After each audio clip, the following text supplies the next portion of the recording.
안녕하세요. 이번 시간에는 다결정 실리콘 방막 트랜지스터에 대해서 살펴보도록 하겠습니다.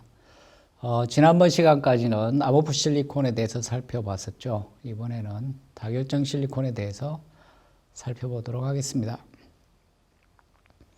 그동안 우리가 진행했던 암호프 실리콘의 특징은 정착 온도가 낮다는 겁니다. 한 250도에서 정착이 되죠. 그러면 우리가 유리기판을 사용할 수가 있습니다. 보통 모스 트랜지스터, D램이라든지 이런 실리콘 웨이퍼 공정은 1000도 정도의 높은 온도를 필요로 하죠. 그렇지만 암호프 실리콘은 낮은 온도에서 정착이 가능합니다. 그리고 그래서 대면적 정착도 용이하게 할 수가 있습니다. 그리고 공정이 간단하죠. 4매 내지 5매의 마스크 공정으로 진행이 됩니다. 반면에 전자의 이동도가 작다는 것이 단점이죠. 그 다음에 특성의 변화가 크다. 특성이 잘 변합니다. 그래서 문턱전압이 이동한다거나 하는 것들이 단점이 되겠습니다. 그래서 실리콘을 이용을 해서 트랜지스터를 만들게 되는데 D램 같은 경우는 단결정이죠. 그래서 실리콘 웨이퍼 위에 공정이 진행이 됩니다. 지난번에 했던 암호프 실리콘은 실리콘의 결합 거리나 결합 각도들이 좀 무질서하죠. 변이가 있습니다. 그래서 이건 특성이 좋지 않은 그런 단점이 있죠. 그 중간 정도 되는 건 폴리실리콘입니다. 다결정 실리콘이라고 하죠. 전체가 결정은 아니지만 부분 결정의 형태를 이루고 있는 그러한 것이 다결정 실리콘입니다. 그리고 요즘은 산화물 TFT도 사용이 되고 있는데 실리콘 대신에 산화물을 반도체층으로 사용하는 겁니다. 대표적인 게 IgGO죠. 인디움, 갈륨, 징크 옥사이드. 인디움과 갈륨과 징크, 아연과 산소로 이루어진 산화물 재료를 트랜지스터에 사용하고 있습니다. 그래서 암호프 실리콘에서 폴리실리콘, 단결정으로 갈수록 전자의 이동도가 증가합니다. 산화물 TFT는 암호프 실리콘보다 이동도가 높습니다. 폴리실리콘보다는 이동도가 작죠. 그래서 이러한 트랜지스터들이 디스플레이에 적용이 됩니다. 스테빌리티를 살펴보도록 하겠습니다. 암호프 실리콘하고 LTPS, 폴리실리콘인데 여기서 LT는 로우 템퍼러처, 저온이라는 뜻이죠. 로우 템퍼러처입니다. LTPS, 저온 폴리실리콘이죠. 저온 폴리실리콘으로 만든 방막 트랜지스터하고 특성의 변화를 살펴본 겁니다. 여기에 1을 처음 시작하는 전류를 1로 봤을 때 전류의 변화량이 나타나 있죠. 갈수록 감소하고 있는데 암호프 실리콘이 빨리 감소하죠. 특성이 빨리 변한다는 뜻입니다. 자, LTPS는 좀 변화량이 암호프보다는 작죠. 그래서 암호프 실리콘은 특성의 변화가 LTPS에 비해서 크다는 것을 이 그래프에서 알 수가 있습니다. 이것을 OLED에 적용했을 때 브라이트니스는 이제 OLED에서 나오는 빛의 밝기를 측정한 거죠. 암호프 실리콘은 전류의 변화가 심하니까 밝기의 변화도 더불어 심하게 나타납니다. 그래서 시간에 따라서 밝기가 어두워지죠. LTPS도 조금씩 어두워지긴 하지만 암호프보다는 변화량이 작죠. 그래서 스테빌리티는 LTPS가 훨씬 좋다. 이렇게 이야기할 수가 있습니다. 그래서 OLED에는 전부 LTPS 소자가 적용되고 있습니다.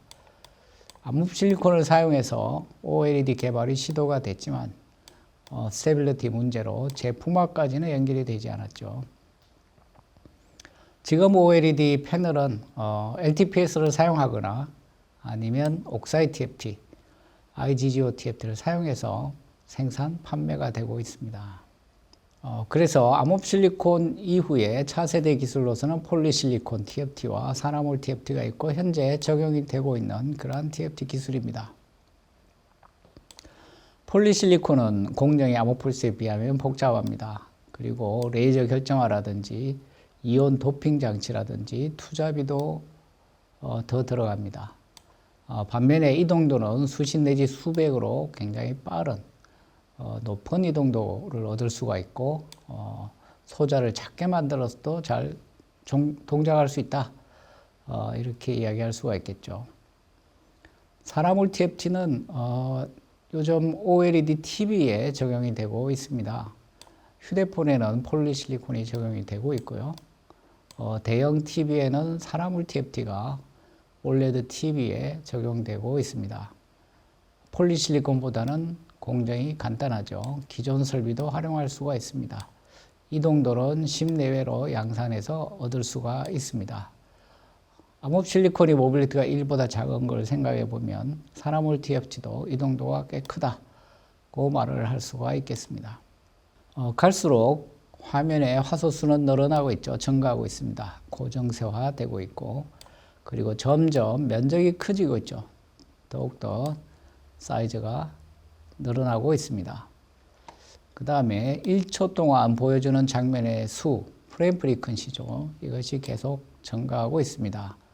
1초에 60번 장면을 보여주던 걸 120번, 120Hz로 구동하거나 혹은 180Hz, 혹은 그 이상으로 빨리 구동을 점점 하게 됩니다. 이러한 프레임 프리퀀시가 높을수록 화질이 좋아지죠. 그 다음에 3D, 입체의 영상을 구현하려고 하면 더욱더 장면의 변환이 빨라야 되고 많은 정보를 필요로 합니다. 그래서 이러한 이 고정세 혹은 대면적 혹은 하이 프레임 레이트 3D에 대응하기 위해서는 소자의 특성이 좋아야 되는데 결국 높은 이동도가 요구가 됩니다. 지금보다도 전자의 이동도가 높아야 된다는 것이죠. 전자 이동도가 높으면 온전류도 증가하게 됩니다. 오른쪽 아래쪽에는 옥사이드 TFT와 암호실리콘의 특성을 비교한 겁니다. 요게 징크 옥사이드 TFT인데 아모폴스보다는 온전류가 높은 걸 알 수가 있죠. 이게 로그 스케일이니까 대략 10배 가까이 온전류가 증가했습니다. 그래서 이러한 높은 이동도가 옥사이드 TFT의 장점이 되겠죠. 여기에 왼쪽에 있는 게 암호실리콘의 단면 구조입니다. 게이트 전극이 있고 실리콘 나이트라이트 절연막이죠. 그 다음에 암호실리콘이 있습니다. 그 다음에 소스레인 전극이 있죠. 그래서 소스레인 사이에 흐르는 전류가 게이트 전압에서 조절이 됩니다. 이동도는 1 이하죠. 1 제곱센티미터 per 볼트 세컨드입니다. 보다도 작습니다. 오른쪽에 있는 건 폴리실리콘입니다. 폴리실리콘 TFT죠. 폴리실리콘 방막 트랜지스터입니다. 그래서 암호실리콘 대신에 폴리실리콘이 사용이 되고 있고 게이트를 위쪽으로 옮겨간 탑 게이트가 주류입니다. 탑 게이트 전극이고 그 다음에 여기 소스레인 전극이 형성이 되어 있고 이 소스레인 영역에는 도핑을 해야 됩니다. 그래서 도핑 장치가 필요해지죠. 폴리실리콘은 그래서 공정이 복잡해지고 장치 투자비가 더 들어가게 되는데 대신에 이동도는 높다. 그래서 고이동도가 요구될 때는 폴리실리콘을 쓰는 것이 필요합니다. 그래서 폴리실리콘은 공정이 복잡하고 장치 투자비가 증대되지만 이동도가 높다는 것이 장점이 되겠고요. 산화물 TFT는 공정이 간단하고 그 다음에 기존 설비를 활용할 수가 있어서 폴리실리콘보다 공정 비용이 줄어든다. 그리고 이동도는 폴리실리콘보다는 작지만 암호실리콘보다는 높다. 그래서 대면적 OLED TV에서는 산화물 TFT가 현재 적용이 되고 있습니다. 지난번에 살펴본 암호실리콘 TFT의 특성입니다. 그래서 게이트 전극, 암호실리콘의 실리콘 나이트라이드, 그 다음에 암호실리콘, M 플러스는 도핑이 된 실리콘이죠. 그 다음에 소스에 메탈이 있습니다. 그래서 게이트 전압을 변화시키면서 소스레인 사이에 흐르는 전류를 측정한 게 트랜스퍼 커브입니다. 가로축이 게이트 전압이죠. 세로축은 전류입니다. 그래서 게이트 전압이 문턱 전압 이상이 되면 이렇게 온 전류가 흐르게 되고 문턱 전압보다 작으면 낮은 오프 전류가 흘러서 스위치로 사용을 하게 됩니다. 여기에 로고 스케일로 그려진 전류를 선형 영역으로 표시하며 리니어 스케일로 표시하면 이렇게 표시가 됩니다. 오프 전류라든지 여기 사우트 전류 낮은 쪽은 전류가 작아서 거의 연건처럼 보이고 있죠. 그래서 이러한 암흑 실리콘의 트랜스퍼 커브가 특성의 변화가 잘 일어나게 되는데, 그래서 게이트 전압을 가하게 되면 실리콘층에 전하가 모이게 되겠죠. 플러스를 가하면 마이너스 전하가 모이게 되는데, 이때 이 마이너스 전하는 처음에는 트랩 차지입니다. 트랩 차지. 이 실리콘의 댕글링 본드라든지 이런데 트랩되는 차지라서 움직일 수가 없죠. 그래서 고정된 전하가 형성이 되다가 문턱 전압 이상이 되면 비로소 캐리어들이 늘어나기 시작합니다. 그래서 온 전류가 흐르기 시작하는 거죠. 그래서 실리콘 내에 트랩이 많으면 문턱 전압이 증가하게 됩니다. 그래서 실리콘 내에 많은 트랩이 있게 되면 그만큼 문턱 전압이 증가하게 된다는 거고요. 암흑 실리콘 TFT를 동작을 시키면 암흑 실리콘 내부에 댕글링 본드가 증가하게 됩니다. 증가하면서 문턱 전압이 증가하게 되죠. 그래서 특성의 변화가 좀 크다. 이렇게 되는 거죠. 그래서 암흑 실리콘은 여기 밴드 구조가 나와 있는데 컨덕션 밴드죠. 여기엔 자유전자들이 있습니다. 자, 밸런스 밴드는 전공이 있는 데죠. 주로 전자들이 꽉 차 있습니다. 금지대 내에는 원래 전자가 스테이트가 없는데 암흑 실리콘의 경우는 여러 가지 결함들 때문에 금지대 내에 전자가 들어갈 자리들, 스테이트들이 존재하게 됩니다. 그래서 게이트 전압을 가하면 경계면에 이런 트랩 스테이트에 전자들이 차게 되고 전하를 띠게 되는 것이죠. 혹은 절연막하고 실리콘의 경계면, 인터페이스죠. 인터페이스는 특히 결함들이 많은 영역입니다. 실리콘 나이트라이드의 원자간 거리보다도 실리콘의 원자간 거리가 길기 때문에 경계면에서는 이러한 레티스 미스매칭이 일어나게 되고 댕글링 본드가 늘어나게 됩니다. 그래서 인터페이스에서는 결함이 좀 많죠. 그래서 이러한 것들에도 전자가 들어가게 되면 마이너스 전하를 띠게 되는데, 이러한 전자들은 전류에 기하기가 어렵겠죠. 그래서 금지대 내에 이러한 결함들이 많거나 혹은 인터페이스에 결함이 많다면 트랜지스의 문턱 전압은 증가하게 됩니다. 그래서 이러한 결함들이 적어야겠죠. 그래서 이러한 결함들은 암흑 실리콘에서 많이 나타나게 되는데, 암흑 실리콘의 형성이 될 때 이러한 댕글링 본드가 꽤 많이 생기게 됩니다. 결합 거리가 여러 가지 거리로 변하기도 하고 각도도 일정한 편의 내에서 변하지만 이러한 댕글링 본드가 많이 생긴다는 게 암흑 실리콘의 특징이고, 이러한 댕글링 본드는 결국은 문턱 전압을 증가시키게 되고 이동도를 감소시키게 됩니다.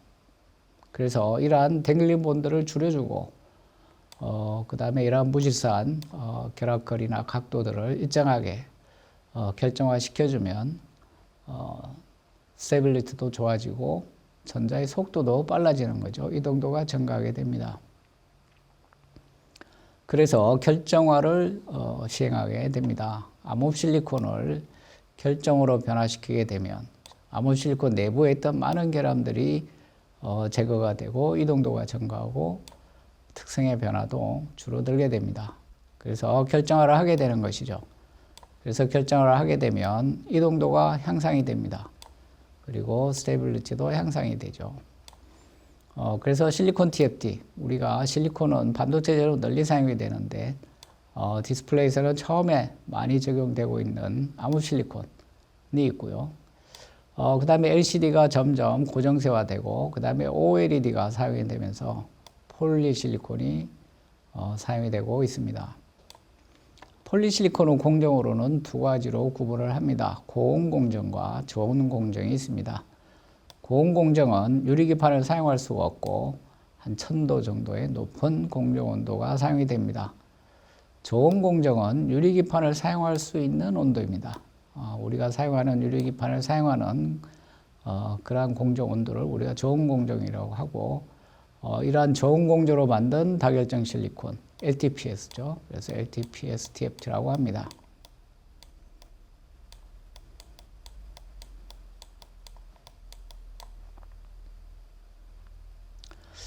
그래서 암흑 실리콘 TFT에서 이러한 구조로 바튼 게이트죠. 주로 바튼 게이트로 해서 LCD에 널리 사용이 되고 있습니다. 모니터라든지 TV라든지 이러한 암흑 실리콘 기반으로 패널이 제작이 되고 있습니다. 보다 더 화소가 작아지고 그 다음에 OLED로 구동을 하게 될 경우는 폴리실리콘, 다결정 실리콘 트랜지스터가 사용이 되고 있죠.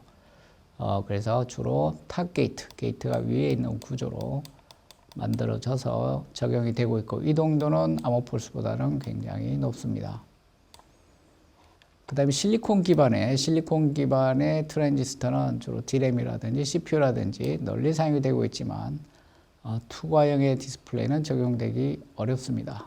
실리콘이 불투명하기 때문에 그런 거죠. 그래서 이러한 단결정 실리콘을 사용한 디스플레이는 LCOS, 반사형, 아주 소형, 마이크로 디스플레이 등에서는 적용이 되지만 일반적으로는 직시형 디스플레이로 실리콘 웨이프를 적용하기는 어렵죠.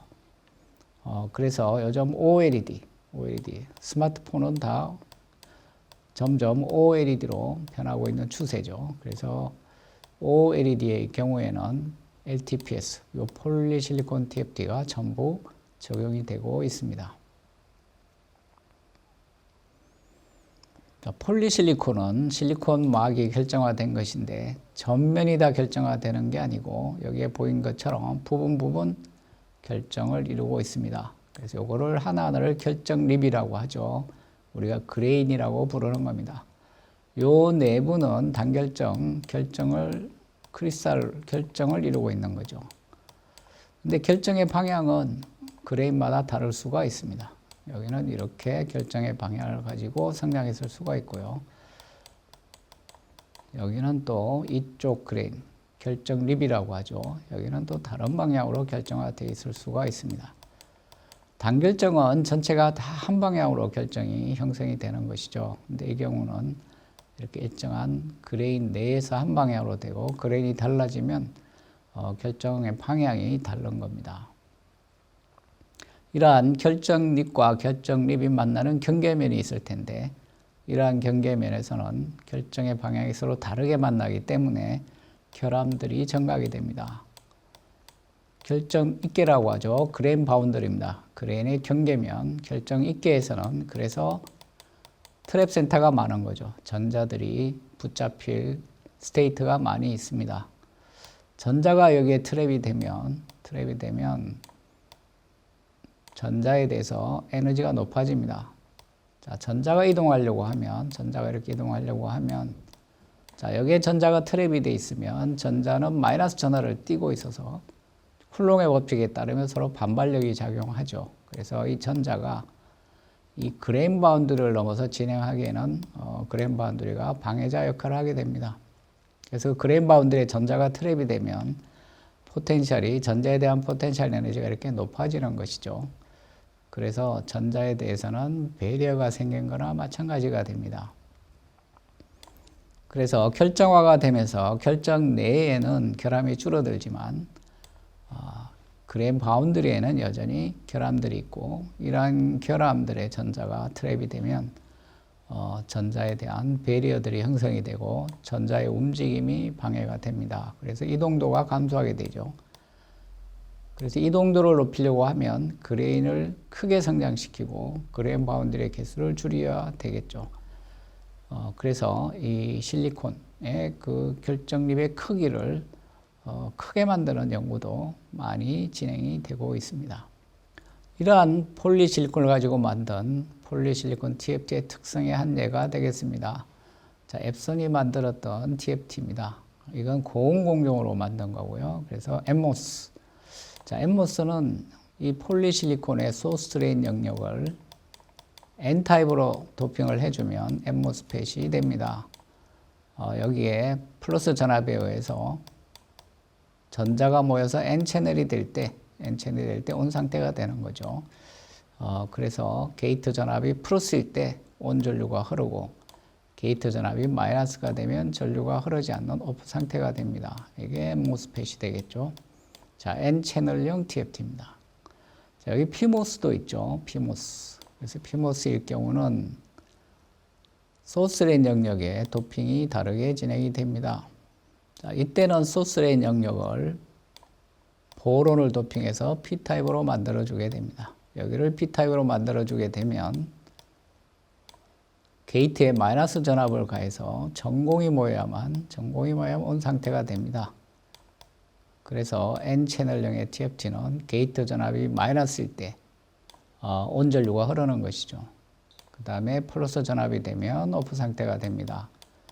그래서 폴리실리콘의 소스레인 영역을 P타입으로 해주는지 혹은 N타입으로 해주는지에 따라서 N채널형의 트랜지스터가 되기도 하고 P채널형의 트랜지스터가 되기도 합니다. 그런데 폴리실리콘의 특징은 여기에 나와 있지만 오프 전류가 비교적 크다는 겁니다. 암흑실리콘에 비하면 상당히 크죠. 100배나 1000배 정도 증가하게 됩니다. 그래서 온 전류가 증가하고 모빌리티가 커서 온 전류가 증가하는 것은 장점이지만 이 오프 전류와 같이 증가하는 단점이 있죠. 그래서 이러한 오프 전류를 낮춰주는 그러한 구조가 필요해집니다. 그래서 여기에 보면 픽셀 TFT는 상당히 오프 전류가 낮게 나와 있죠. 그래서 이러한 오프 전류를 낮추는 방법이 필요해지는데 그러한 방법은 뒤에 다시 한번 설명을 드리도록 하겠습니다. 그래서 이 폴리실리콘 트랜지스터를 만드는 공정 과정을 한번 살펴보도록 하겠습니다. 폴리실리콘을 바로 정착하는 것이 아니고 암호실리콘을 먼저 정착을 한 다음에 폴리실리콘으로 바꿔주게 됩니다. 직접 폴리실리콘을 정착하게 되면 트랜지 특성이 좋지 않기 때문에 암호실리콘을 정착을 한 다음에 다결정 실리콘으로 변화를 시켜주게 됩니다. 그래서 암호실리콘을 정착을 해야 되는데 지난 시간에 우리가 PECVD에 대해서 살펴봤죠. PECVD는 플라즈마를 걸어서 낮은 온도에서 정착이 가능하도록 해줍니다. 자, LPCVD는 주로 써말로 하게 되는데 이 경우는 꽤 높은 온도가 필요해집니다. 540도 이상 높은 온도에서 분해가 되기 시작하고 실리콘이 정착이 되기 시작합니다. 580도 이상이 되면 다결정상이 정착되기 시작하는데 이렇게 정착된 다결정 폴리실리콘은 TF 특성이 좋지 않기 때문에 암흑실리콘을 정착을 하고 이걸 결정으로 변화시키게 됩니다. 스파트링 방법으로도 실리콘을 정착할 수가 있습니다. 암흑수로 정착을 해서 레이저나 혹은 열을 가해서 결정으로 변화시키게 되는 겁니다. 이렇게 해야 좋은 특성의 트랜지스터를 얻을 수 있다. 이런 거고요. 자, LPCVD는 Low Press Chemical Vapor Deposition입니다. CVD법, 가스를 화학적으로 변화시켜서 막을 정착하는 거죠. 그래서 주로 온도를 올리게 됩니다. 온도를 올리면 열분해가 되고 실리콘이 이제 정착이 되는 것이죠. 그래서 여기에 컬처 튜브 안에 실리콘이 수평 방향으로 들어가는데 수평폰이 있습니다. 그래서 여러 장의 실리콘 웨이퍼 혹은 컬처 웨이퍼 등을 넣고 열을 가해서 정착을 하게 되는 것이죠. 그런데 온도가 높아지면 580도 이상이 되면 다결정상이 생기기 시작합니다.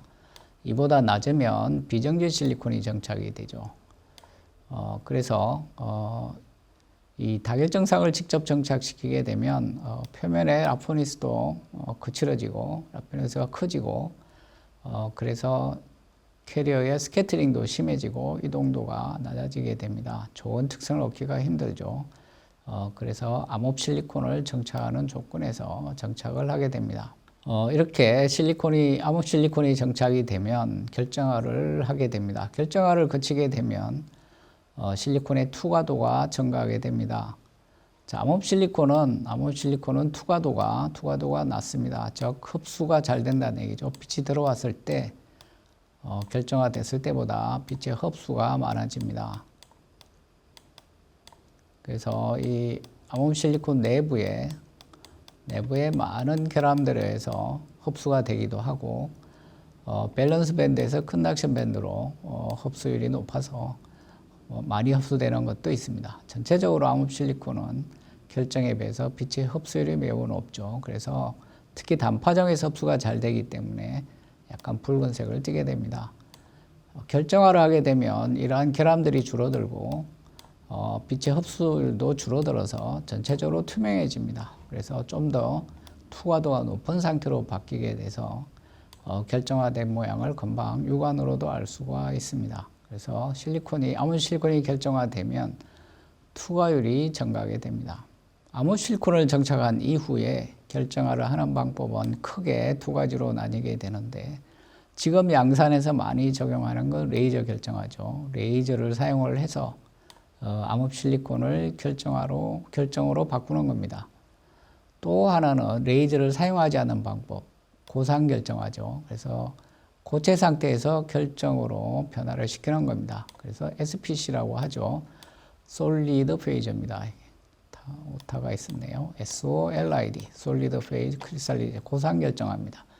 고체 상태에서 녹지 않고 결정으로 상이 바뀌는 겁니다. 레이저의 경우에는 실리콘을 완전히 녹이게 됩니다. 실리콘을 레이저로 녹이고 식으면서 결정화가 되는 거죠. 그래서 크게 두 가지 방법으로 나누어서 생각해 볼 수가 있습니다.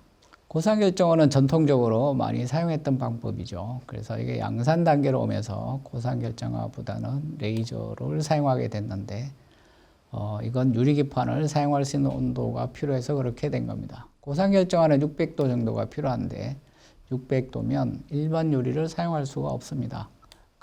강화유리나 퀄처 기판 혹은 실리콘 웨이프 위에 공정을 해야 600도에서 결정화를 시킬 수가 있죠. 그래서 암호실리콘을 600도에서 하루 정도 이렇게 열처리를 하게 되면 전체 막이 결정화가 됩니다. 그래서 600대 정도에서 확막을 포닛에 넣으면 첫 번째로 결정의 핵이 생성이 됩니다. 그래서 일정한 시간 동안 결정 핵이 생성이 되는데 그래서 처음에 포닛에 넣고 나서 인큐베이션 타임, 결정 핵이 생성되는 시간이 필요하고 그래서 일정 시간이 지나면 암호실리콘 내에 결정의 핵이 생성이 됩니다.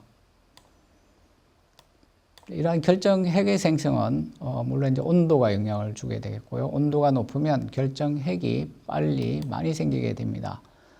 온도가 낮으면 결정 핵이 천천히 그리고 개수가 많지 않습니다. 그리고 이러한 결정 핵의 생성은 정착 재료, 정착 조건 등도 영향을 주게 됩니다.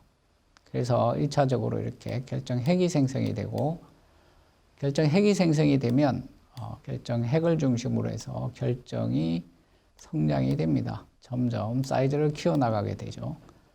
이렇게 사이즈를 키워나가다가 두 그레인이 맞닿는 면에서 끝나게 되겠죠. 그래서 요 경계면에 그레인 바운드리가 형성이 됩니다. 결정 성장도 온도가 높을수록 성장의 속도가 빨라집니다. 그래서 결정 핵이 생성이 되고 그 다음에 그 사이즈가 점점 증가하게 되는데 온도가 높을수록 빨리 증가를 합니다. 그리고 핵의 생성도 온도가 높아질수록 빨리 생기게 됩니다. 많이 생기게 되죠. 그래서 적절한 온도에서 최적화를 해서 좋은 특성을 확보하도록 합니다.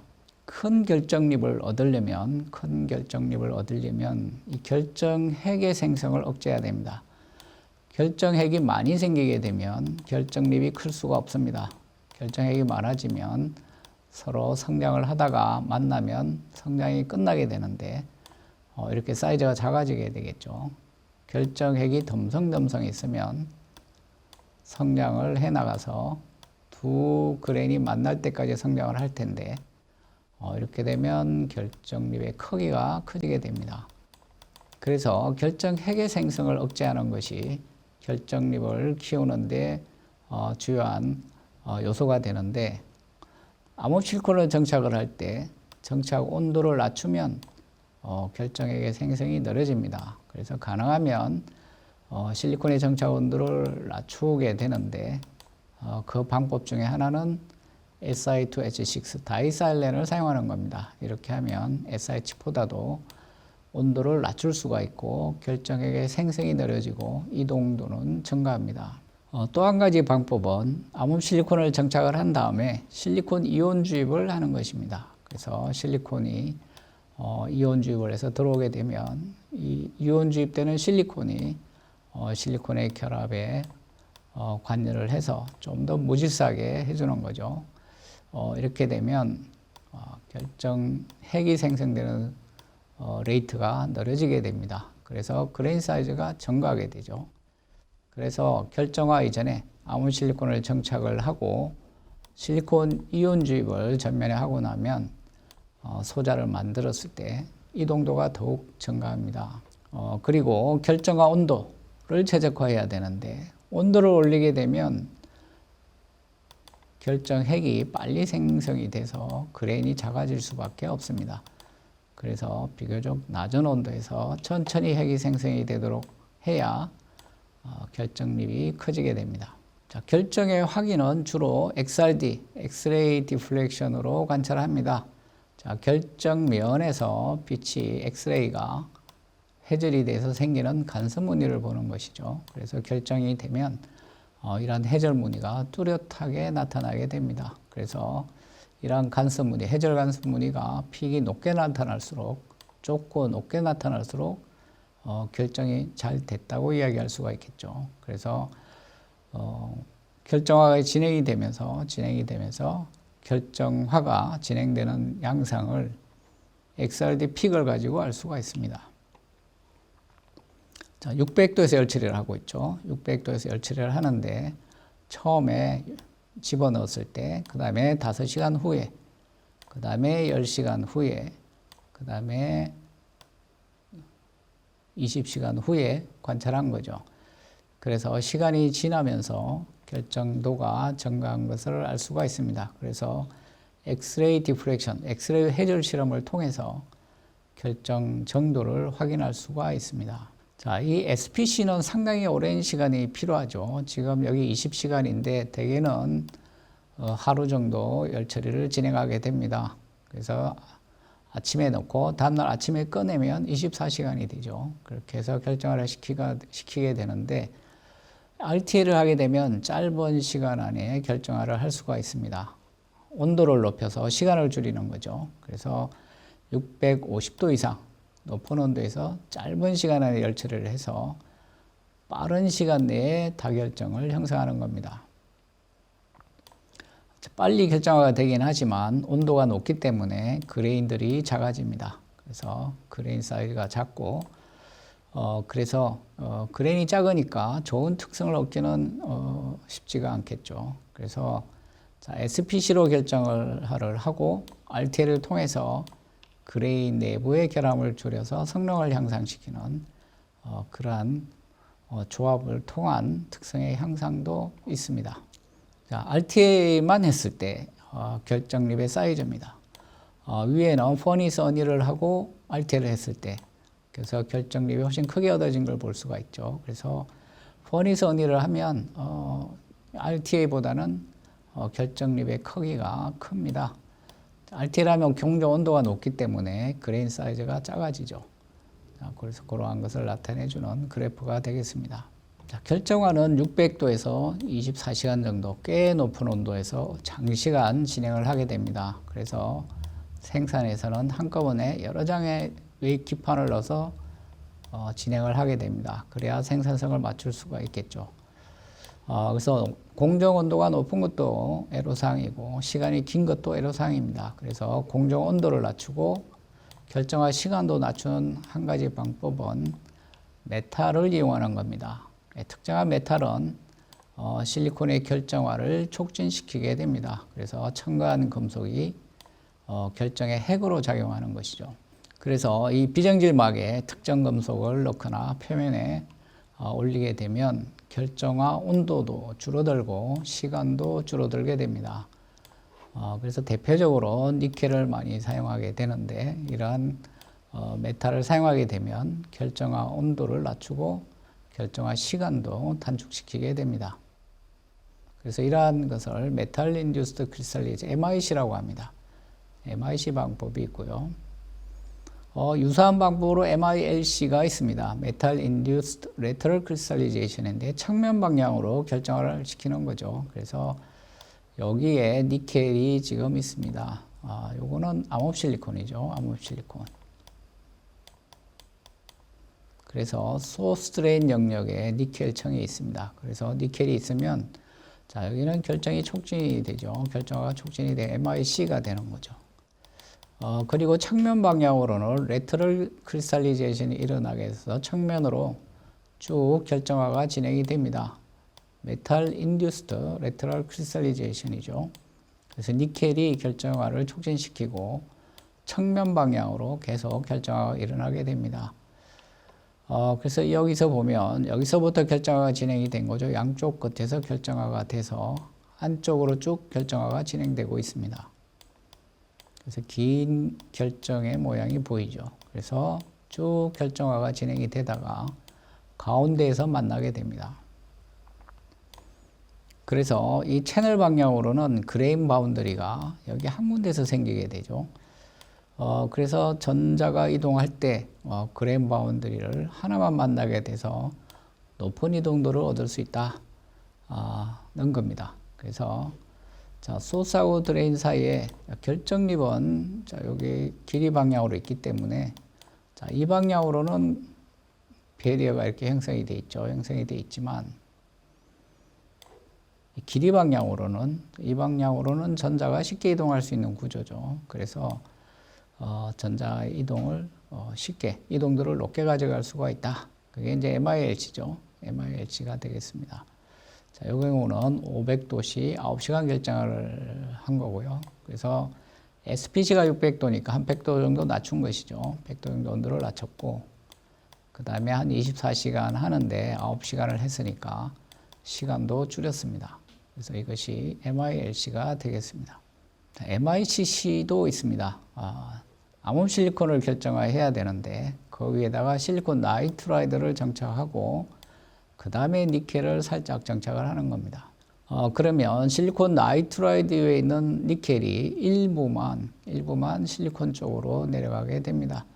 암흑실리콘 나이트라이드의 특정 부분으로 디퓨전을 해서 들어가게 되는 거죠. 그래서 실리콘층까지 내려간 니켈은 상당히 덩성덩성하게 분포하게 되고 이 니켈을 중심으로 결정이 성장이 되면서 결정립의 크기가 증가하는 겁니다. 자, 이게 그냥 니켈만 사용한 경우 MIC가 되겠죠. 자, 이 경우는 실리콘 나이트를 깔고 진행한 경우 그래서 결정립의 크기가 매우 커진 걸 알 수가 있죠. 그래서 실리콘 나이트라이드 캐핑 레이어에 포러스한 영역으로 니켈이 일부만 암실리콘으로 내려가게 되고 이 니켈을 중심으로 해서 결정화가 일어나게 되니까 아주 큰 결정립을 얻을 수 있다. 이런 내용이 되겠습니다. 그래서 이 결정립의 크기를 증가시키게 되면 그레인 바운더리를 줄일 수가 있어서 그레인 바운더리가 트랩이 많은 영역이죠. 그래서 이 그레인 바운더리가 많으면 자, 이동도가 줄어들게 됩니다. 그리고 문턱 전압도 증가하게 되죠. 이런 그레인 바운더리의 전자들이 트랩이 되게 되니까 게이트 전압에서 이런 그레인 바운더리를 트랩시켜야 됩니다. 그래서 문턱 전압이 증가하게 되죠. 그래서 이 그레인 바운더리를 줄이기 위해서는 그레인 사이즈를 증가시키는 것이 중요하게 되겠죠. 그리고 이 그레인 내부가 순수하게 결정이 되면 되는데 특히 SPC 같은 경우에는 이런 그레인 내부에도 여러 가지 결함들이 생기게 됩니다. 그래서 이러한 결함도 줄이는 것이 중요하죠. 그래서 그레인 바운더리를 줄이는 것도 중요하고 그레인 내부의 결함도 가능한 줄이는 것이 필요해지는 거죠. 이렇게 해야만 더 우수한 특성을 얻을 수가 있습니다. 근데 이 그레인 바운더리가 아주 커지게 되면 경우에 따라서 그램 바운드리 개수가 디바이스마다 달라지게 되죠. 그래서 하나만 이렇게 전극에 걸치거나 혹은 여러 개가 전극에 걸치거나 하게 되면 특성의 변화가 심해지게 되고 특성의 유니폼티가 떨어지게 됩니다. 그래서 그러한 경우에는 그레인 사이즈를 너무 키우지 않고 적당한 크기로 조절하기도 합니다. 그래서 오늘은 그 다결정 실리콘의 결정립의 크기, 그 다음에 그램 바운드를 제어하는 여러 가지 결정 성장의 방법을 살펴봤습니다. 네, 여러분 수고하셨습니다.